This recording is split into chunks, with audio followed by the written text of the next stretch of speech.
Hello there and very good evening. This is News First Prime Time on TV1. Today is the 17th of July 2023. For the News First team, I am Jama Ratnayaka. And I am Theruni Karunaratna. Before we move on to your stories in detail, first your headlines. News First Headlines. Main sponsor. Durden's Hospital, dedicated to you.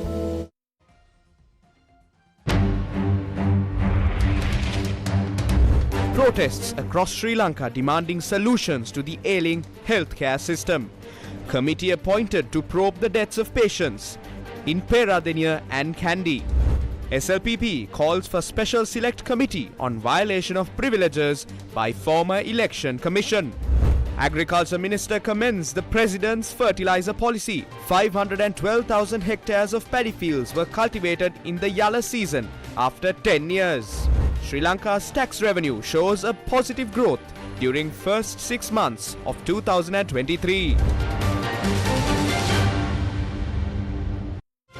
News First Headlines. Main sponsor. Durden's Hospital, dedicated to you.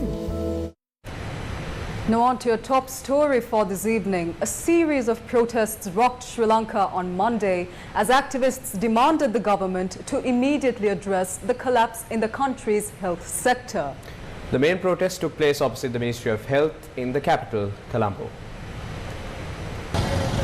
The protest took place opposite Sri Lanka's Health Ministry on Monday morning against the government under a theme to drive the ruling faction away for allowing the use of low-quality medicines that claim lives. Trade unions and civil activists took part in the protest along with the Inter-University Students' Federation.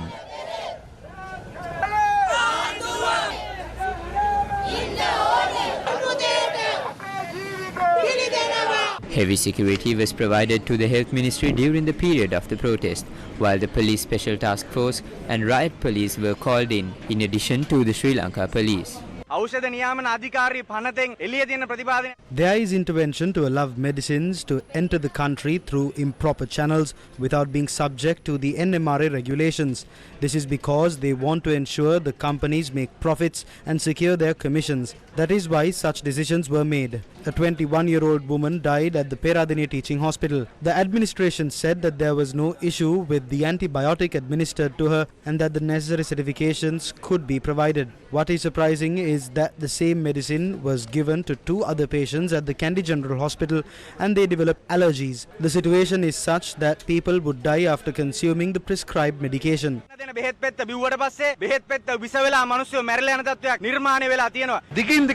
Unregistered medicines were imported from unregistered companies. They wanted more. And the situation is such that 8 people have died so far. The President, Government, Chairman and Minister must resign. The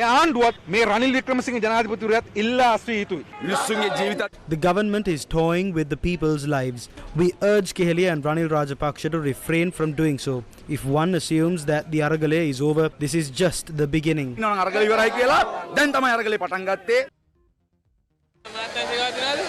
Several more protests took place against the importation of low-quality medicine and medical equipment. The Health Services Trade Union Collective protested opposite the Colombo National Hospital.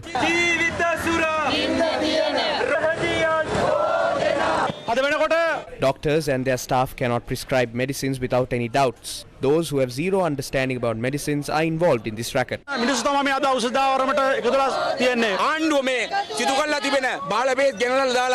The government imported low-quality drugs that are resulting in deaths, and the burden is borne by the health workers. We decided to take to the streets to issue a warning. The government must rectify this immediately. A protest took place opposite the Hinguraguda Hospital in Polonnaruwa with the participation of doctors, nursing staff, professions supplementary to medicines and other related services.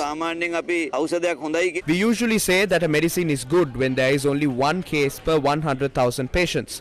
However, when around 10 people develop complications and several others die per 3,000 patients, we cannot approve it. The rulers must provide answers on how these medicines were imported. The government has provided us with low quality drugs and doctors have no choice but to prescribe these medicines. Don't make us pay for your sins and don't put our lives and jobs at risk. We suspect that this is an attempt to incite fear among the masses over public health care and convert these hospitals into private hospitals.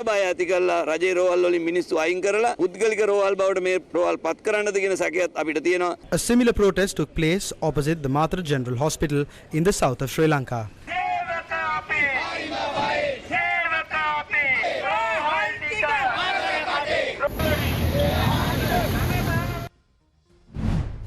What happened to Sri Lanka's healthcare service? The death of 2 women, including a pregnant mother, at the Peradeniya Teaching Hospital after being administered an anesthetic drug, as well as the death of a 21-year-old girl while being treated for a stomach ailment, led to controversy in recent days. Tests confirmed that the bupivacaine anesthetic in question, which was imported citing that it complied with US standards, lacked an ingredient to be classified as an anesthetic. More than 20 patients who underwent surgery at the Nuwara and National Eye Hospitals developed various complications due to the prednisolone eye drops brought from India, and some patients said that the surgery left them completely visually impaired. A 21-year-old girl died after being injected with an antibiotic at the Peradeniya Teaching Hospital, and although the inquiry team appointed to investigate the death stated to the media that there was no problem with the drug, 3 batches of the drug in question were withdrawn from use a few hours later. 2 patients at the Kandy General Hospital developed allergies after being administered the same drug. These are just a few incidents that have been reported and confirmed by the authorities. A large number of drugs, including the bupivacaine anesthetic, were imported to Sri Lanka in recent days without proper registration from the National Medicines Regulatory Authority. This anesthetic was imported to Sri Lanka via Section 109 of the NMRA Act without NMRA registration. Section 109 of the NMRA Act notes that, quote, the authority may grant permission in special circumstances such as to save a life, to control an outbreak of an infection or an epidemic, or any other national emergency or for national security, to import and supply a particular medicine, medical device or borderline product in specified quantities, unquote. It notes that such permission may be granted on a request made by the Ministry of Health. However, against the backdrop of continuous demands for a formal investigation into these matters, the Minister of Health has decided to appoint an expert committee to look into the incidents at the Peradeniya and Kandy hospitals. Professor Chandima Jeevandara from the Department of Immunology and Molecular Medicine at the University of Sri Jayawardhanapura heads the committee. Still in the same news, a plea to the gods in the form of a ritual was held in Amaragama Niyagama a short while ago. It was held pleading the gods to punish those responsible for the deaths of patients at hospitals island-wide. Now, this ritual will be held over 7 days at 7 different locations.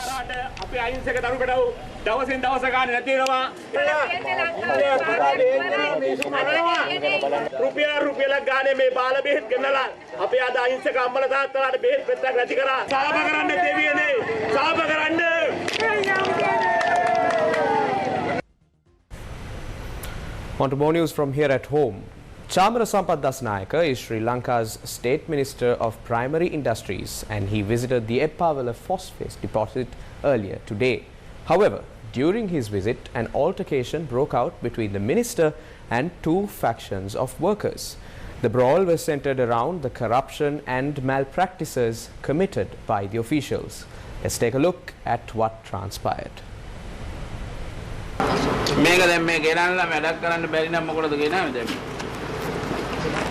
මේක order කරපේ තමයි මම අවිල්ල තියෙන්නේ. පස්සේ තමයි දන්නේ මේක වෙනස් කියලා. මේ මිනිහාගේ වැඩ තනක් කළා දැන් එකක් කියන්න මම SP ගෙනාවේ OIC ගෙනාවේ ගැහුවත් මුන් ගහලා එලවන්න. මම අද DIGටත් එන්නකෝ. මුන්ගේ පැමිණිල්ලක්වත් බාර ගන්න එපා. මුන් ඔය පට්ට වරු 4 දෙනෙක් ඉන්නවා මෙතන. අයි කරන්න බැරි නම් දඹදිගේ අම්මා අප්පාගේ බුදලේ නෙමෙයි සල්ලි ලක්ෂමන මේක දීලා වාම ලක්ෂමන ආරම්භ දෙන්න. මේක අනුමත කළේවත් ඔය කළේ අනුමත කිරිලා වැඩක් නැහැ. ඔයා පර්චේස් කරේ ඔයානේ. ඔයානේ සල්ලි ගෙව්වේ කවුද? සල්ලි ගෙවන්න මම නෙමෙයි මට දෙන්නේ. ටෙන්ඩර් බෝඩ් එකෙන් දීපු ඩිසිෂන් එක ක්‍රියාත්මක කිරීම විතරයි. ටෙන්ඩර් බෝඩ් එකේ ඩිසිෂන් එක අපි ඉන කාලේ ඩිසිෂන් එකක් කරන්නේ නැහනේ. ඒක දෙයා නෙමෙයි. ඊට කලින් කට්ටිය අපිට අදාළ නැහැ. ඒ ප්‍රශ්නේ අපි අනම්බරන් ටෝක් දාන්න එන්න බෑ මෙතන මේ මීඩියා එකේ ඉන්නේ ඉඳා. කවුරු මොනවා කිව්වත් හැමතුමා නෙමෙයි කවුරු කිව්වත් මම හත පහක්වත් මේ ආදරෙන් වංචා කරලා නැහැ. මේ මෙයාන්ට නම්බරන් කියාගෙන එන්න බෑ කනප් පැලෙන්ඩ් එකක් ගහනවා. මෙතන මිනිස්සු හිටියා. නිලධාරියෙක් වුණා හොරකම් කරන්න පුළුවන් ලැජ්ජ වෙන්න බෑ. ඔබතුමාට පුළුවන් නම් මම හොරකම් කළා කියලා ඔප්පු කරන්න. ඔප්පු කරන්න බැරි ඉතින් ඔප්පු කරන්න හොරකම් කරන්න මේ රටේ මිනිස්සු. ඉපත්තාව දෙන්නේ යකෝ හොරකම් කරනකොට හොරකම් කරලා කියලා ඔප්පු කරන්න. මේ සේවකෝනේ මන් නෙවෙයි කියන්නේ ඕගොල්ලෝ. අපිලා මේ කනවා හරින්න එපා. මේ බෑග් වංචා පළ. දෙපානේ. කෑම දක්සාවයි. අමුතලා තමයි හොරු. අන්න මන්ද ඔය. අමතා මුන් කෑවෙක. ඔය ලෑස්ති කරපුවා නෙවෙයි. ලෑස්ති කරපුවා නෙවෙයි. ගුටි කාලේ යනවා ලැජ්ජ නැතුව. සේවකයෝ ඉතින් සර් එන්නිසලා අපි හිඟන්න තා හිඟා කෑවා. එන්නිසලා පාසාවට බාවා. යමක් ඇතුළේ අතර පත්‍රයක් කව නියමට හොරා කෑවා. අන්න දෙයක් නෑ. මන් නෙවෙයි ඔය කියන්නේ. මිනිස්සු කියනවා අපි හොරකම් කරන්නේ. මිනිස්සු නෙවෙයිනේ මේකේ වැඩ කරන මිනිස්සු මේ එළියේ එප්පාවල මිනිස්සු නෙවෙයිනේ. හැමතුමා මේ හත පහක්වත් මම ගෙවලා නෑනේ. ගෙවන්නේ වෙනවා. ඉස්සලා ඔයා වැරදි නැත්තම් මේ මිනිස් සේවකෝ මෙච්චර ඇවිස්සෙන්නේ නැහැ. තරහ වෙන්න එපා. Sri Lankan farmers are currently reaping the harvest for the yellow season, while some farmers have not been able to sell their harvest reaped during the Maha season. Now, against such a backdrop, there are multiple incidents of the human-elephant conflict being reported from various parts across the country. Wild elephants caused considerable damage to a house in Katupitiya Tantrimale earlier this morning. One person who was inside the house survived after fleeing to a neighbouring house. The house was destroyed. It is impossible to move about after the sunset. After the sun sets, elephants roam within the village. The wild elephant attacked my home at around 6 in the evening on Saturday. If an elephant is killed, the villager is taken to jail. However, after a man is killed, 1 million rupees is given as compensation. That young boy was lucky to survive. Marauding wild elephants also caused damage to a house and a cultivation in Madagama Kantale. I am a sick person. The elephants destroyed everything. We want these elephants chased away. That is the best thing to do. This is not the first time that this happened.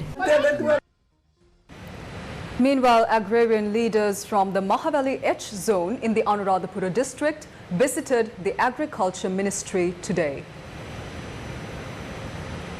Agriculture leaders from Anuradhapura met with Agriculture Minister Mahinda Amaraveera at the ministry premises in Battaramulla and discussed the issues surrounding the paddy purchasing process. We cannot be satisfied with 100 rupees. We are requesting for that price as the paddy is now being purchased as 75 rupees. When the paddy purchasing process commences, major mill owners from Polonnaruwa engage in an immoral act and the government does not intervene. We wonder if they are all connected to the government. If not, this could be stopped. The government should have a program to do away with the paddy mafia. However, there is no intervention from the government. We wonder if there is any underhand deals within them.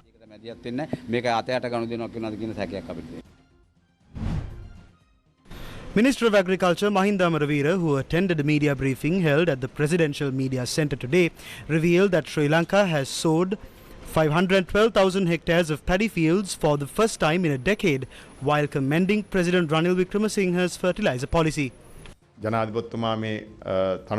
When the president was appointed, agrarian communities were on the streets. They were helpless and on edge. Young men and women of agrarian families had abandoned their fields while some flew abroad. Our greatest challenge was how to redirect them to the fields during such a time. There was no faith in the government. There was no trust in the 225 in parliament.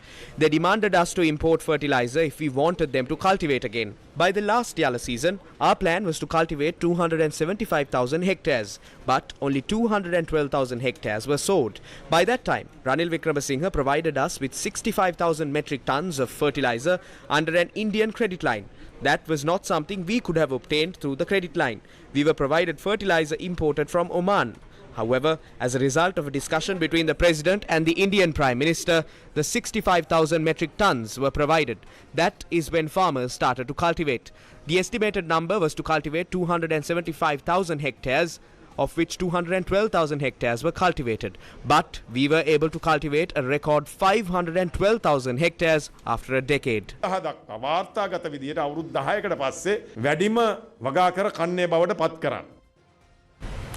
Addressing a meeting held at the Madadumbara constituency of the United National Party today, its chairman Wajirabe Wardana said the agenda of 250,000 is being enacted in place of the mandate of 6.9 million.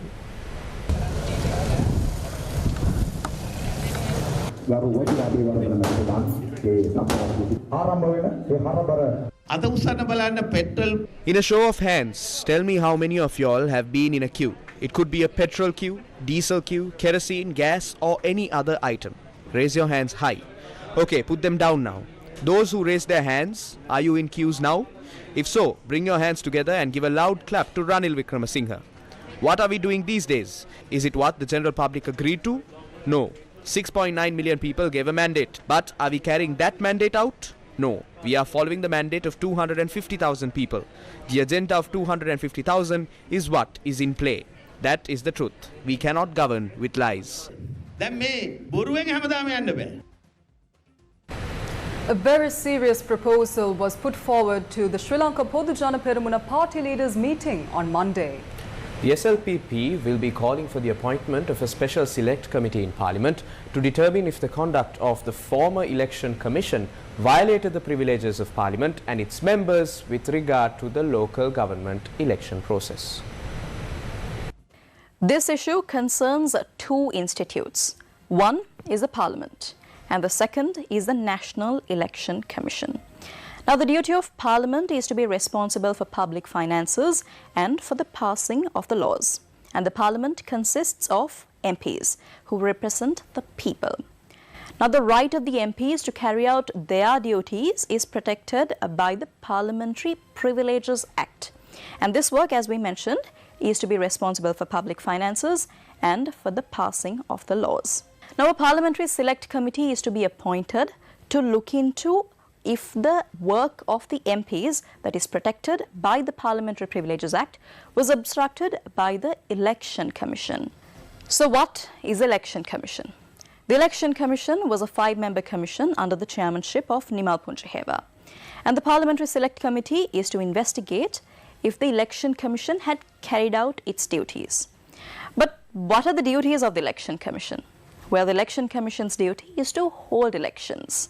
And the proposal in Parliament clearly says that this Parliamentary Select Committee will investigate the activities of the Election Commission from January this year, and its decision to set the 9th of March as the date for the local government election. At the time, there was a lot of public pressure to hold this local government election according to the laws governing elections to ensure that a representative was appointed to all local government bodies.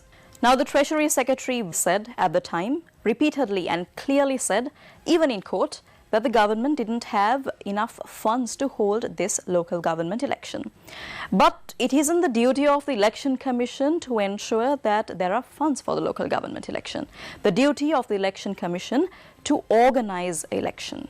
So what happens when a Parliamentary Select Committee is appointed to look into matters of parliamentary privilege? This Parliamentary Select Committee has all the powers to summon members of the Election Commission, its staff, and even examine documents or reports of the Election Commission. The names of 7 MPs have been nominated, and if this proposal is passed in Parliament tomorrow, then the Speaker will be given the powers to appoint this Parliamentary Select Committee, including the chairman of this committee. A Parliamentary Select Committee appointed to investigate parliamentary privileges is also very important because this Select Committee will continue to exist and continue to operate even if Parliament is prorogued and even if majority of other parliamentary committees are dissolved. And this particular Parliamentary Select Committee is supposed to submit their report within 1 month. So we have 2 institutes here. One is Parliament and the other is the Election Commission. The duty of the Election Commission is to ensure that elections are being held. And the duty of Parliament is to be responsible of public finances and for the passing of the laws. And this Parliamentary Select Committee will investigate if the actions of the Election Commission obstructed the duties of parliamentarians, which is protected by the Parliamentary Privileges Act. Sri Lanka Podujana Peramuna members Lalit Warnakumara, Upul Mahendra Rajapaksha, D. Veera Singha, Jagat Samaravikrama, Sudarshana Denipitiya, Milan Jayatilaka, Kokila Gunawardana, Nalaka Bandar Kottegoda, Sahan Pradeep Vitana, Tissa Kuttiarachi, Kapila Athukorala, Sudat Manjula, Gamini Lokuge and Sampath Athukorala had moved the motion for the appointment of the Special House Select Committee. The motion was presented to the SLPP party leaders meeting on Monday and it will be presented to Parliament on Tuesday following a majority agreement. However, the Samagi Janabala Leader of the opposition Sajith Premadasa commented on this matter as well.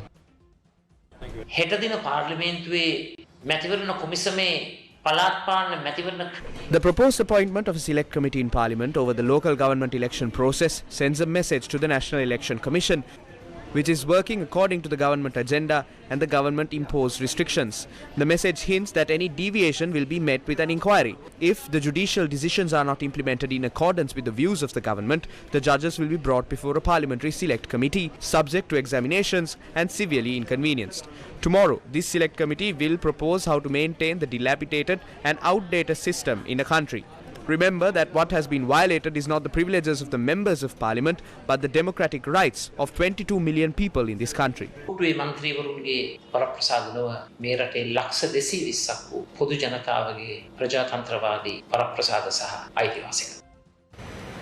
The Jatika Janabalawege filed a petition at the Supreme Court today challenging the private members' bill submitted by parliamentarian Jayantha Katagoda to recall the local government bodies that have been dissolved for a time period determined by the minister in charge. A petition was filed by Colombo Mayoral candidate of the Jatika Janabalawege, Vrai Kali Baltazar. The Attorney General, Parliamentarian Jayantha Katagoda and the Speaker of the Parliament are named as respondents to the petition. At this moment, they're scared of what will happen if the power of the people is shown. Knowing that there is a problem, Jayantha Katagoda proposed this. It is not done with the idea that there are no funds to hold an election at this time. We know that there are sufficient funds. They are delaying the elections because they know that they are going to lose. This is shameless. The mayors, chairpersons and members of these dissolved local government bodies are not working. This bill was proposed and tabled in the parliament to provide a very small incentive to the people who are actually working. Jatika Janabalawege will not tolerate this.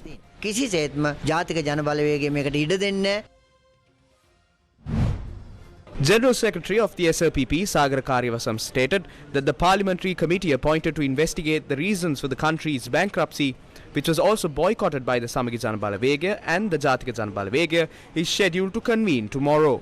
What is more important regarding a select committee is not appointing more politically experienced individuals, but those who are committed to finding the truth. If such a committee acts according to a political agenda, that will do no good to the people. The goal of appointing a committee is to leave no room for any more mistakes and to inform the public of anyone or group who were purposely involved in any such action. ඒ සම්බන්ධයෙන්ුත් මේ රටේ ජනතාව දැනුවත් කිරීම. කොහොමද වැඩපිළිවෙල කරගෙන යන්න බලාපොරොත්තු වෙන්නේ සාමාන්‍යයෙන්? පළවෙනි රැස්වීම හෙට දිනේ පාර්ලිමේන්තුවේ. The first meeting will be held tomorrow at the parliament. The program will be carried out following a discussion with the members of the committee. පිළිවෙල සම්බන්ධයෙන් මූලික වශයෙන් තීන්දුවක් තීරණයක් ගත යුත්තේ. On to a story that made it into our headlines tonight. Sri Lanka's tax revenue from January to June 2023 recorded a positive growth of 92% compared to the same period in 2022. This is according to the latest figures released by the Department of Inland Revenue.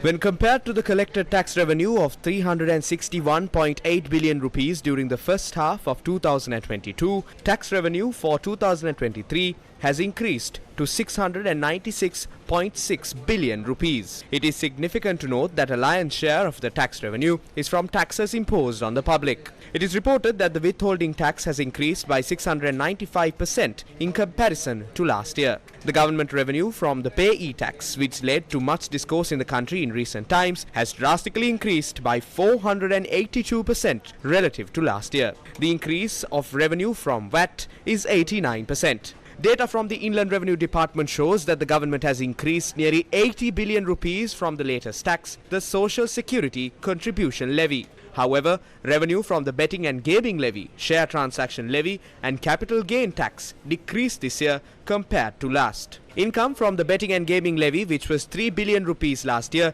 has decreased by 15% to 2.5 billion this year. Income from the share transaction levy, which was 2.3 billion rupees, has decreased by 55% to 1 billion rupees this year. It is also noteworthy that capital gains tax income was 714 million rupees in the first 6 months of last year and decreased by 8% to 654 million rupees this year.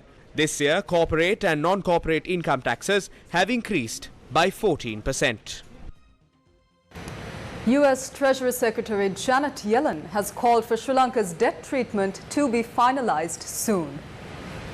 This week, I will continue to push for full and timely participation of all official bilateral creditors on pending debt restructuring cases. I was pleased by last month's progress on Zambia, which I discussed with my Chinese counterparts last week.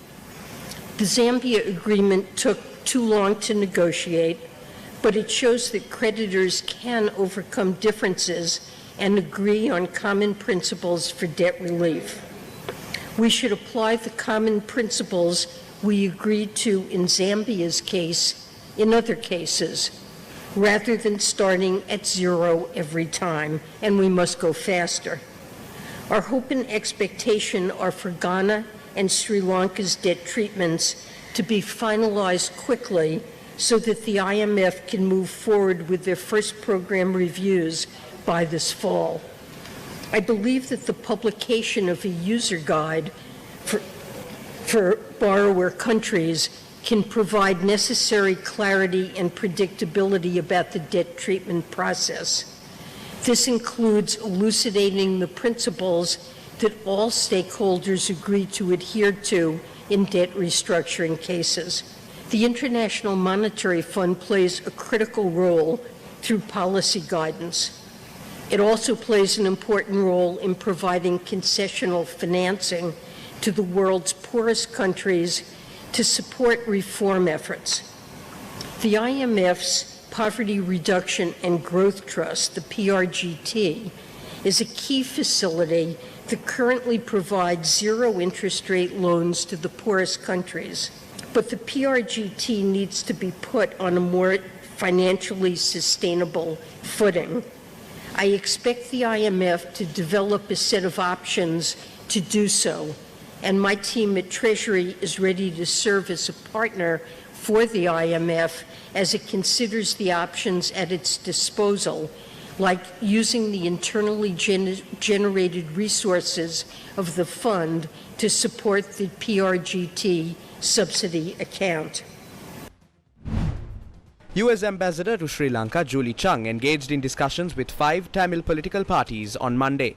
In a tweet, the U.S. Ambassador said that she engaged in productive discussions with the delegates, and those delegates included MPs C.V. Vigneswaran, President's Counsel M.A. Sumandiran, Gajendra Kumar Ponnambalam, Selvam Adekkalanathan and Dharmalingam Siddharthan. The U.S. Ambassador was informed of the stance maintained by Tamil political parties with regard to the national issue and proposed a federal system as a solution to it. The Tamil political party delegates had also informed the ambassador over the need to implement the 13th Amendment to the Constitution.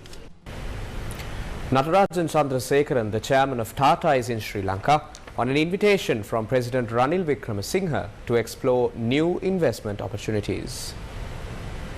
Natarajan Chandrasekaran is the chairman of India's largest business group, Tata Sons. The Indian High Commissioner to Sri Lanka, Gopal Bagle, met Tata Sons chairman N. Chandrasekaran on Monday. The Indian High Commission tweeted that with their global outreach and expertise, Indian corporates are well placed to partner Sri Lanka in its economic recovery and growth.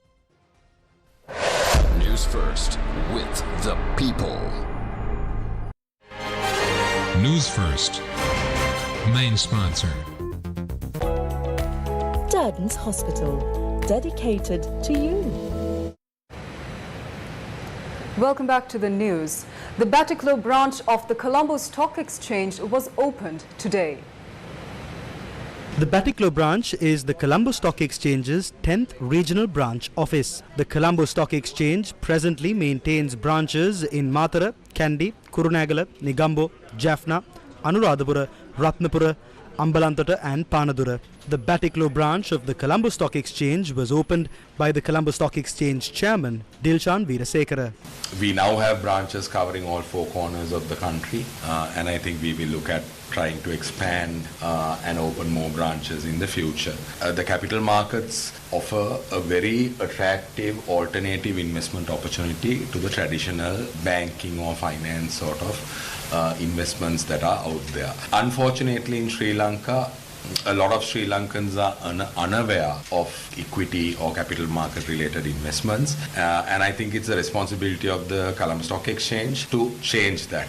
And to that effect, I think the Colombo Stock Exchange is sort of upgrading itself. And I urge the people of the Eastern Province to really seize this opportunity and start investing. Among the services the branch offers are the facilitation of opening of CDS accounts, investor education through seminars and workshops, information on investing in the stock market and access to stockbroker services.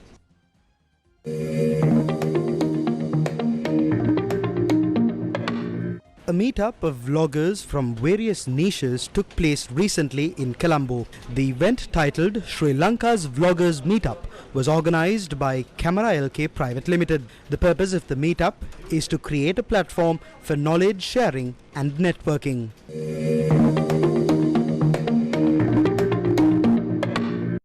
When a heart attack strikes, every minute makes the difference between life and death.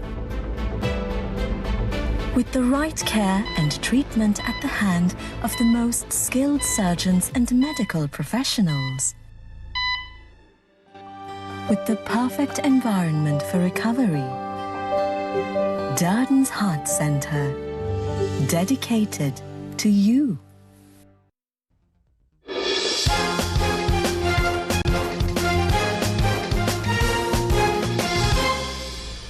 In sports news tonight, the first test between Sri Lanka and Pakistan is being held at the Galle International Cricket Stadium.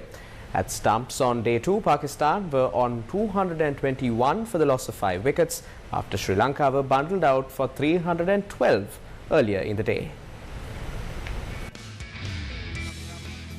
Sri Lanka resumed on an overnight score of 242 to 6 wickets. Following resumption of play, Dhananjay De Silva reached his 10th test century but was dismissed on 122.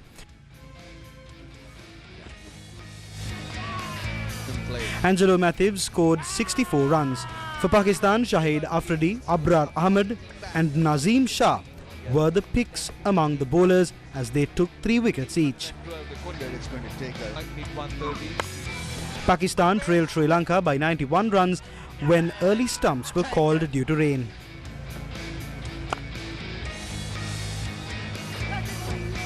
That's a nice shot. He's gone off.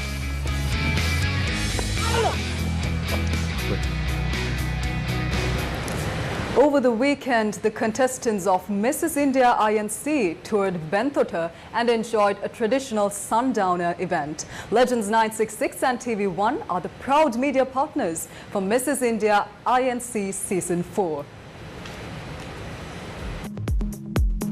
Mrs. India INC, the glamorous beauty pageant, is hosting its 4th season here in Sri Lanka. This is the first time that the pageant is being held outside India. The sundowner event at Bentota Beach was attended by all of the Mrs. India INC contestants. It was a night of camaraderie between contestants as well as enjoying a traditional sundowner event and experiencing the warm hospitality of Cinnamon Bentota Beach. Contestants also got to experience the beach, sunset and dance the night away before heading back to Colombo for more rehearsals. Various exciting activities have been arranged throughout the week for the contestants here in Sri Lanka until the grand finale, which will take place on the 19th of July. Brace yourselves for an unforgettable celebration of the strength and beauty of womanhood and stay tuned for more updates along the journey to the crown. And that's a wrap of your primetime news here on TV1. For the Newsfizz team, I'm Theruni Karuna Ratna. And I'm Zama Ratnayaka. Take care and good night.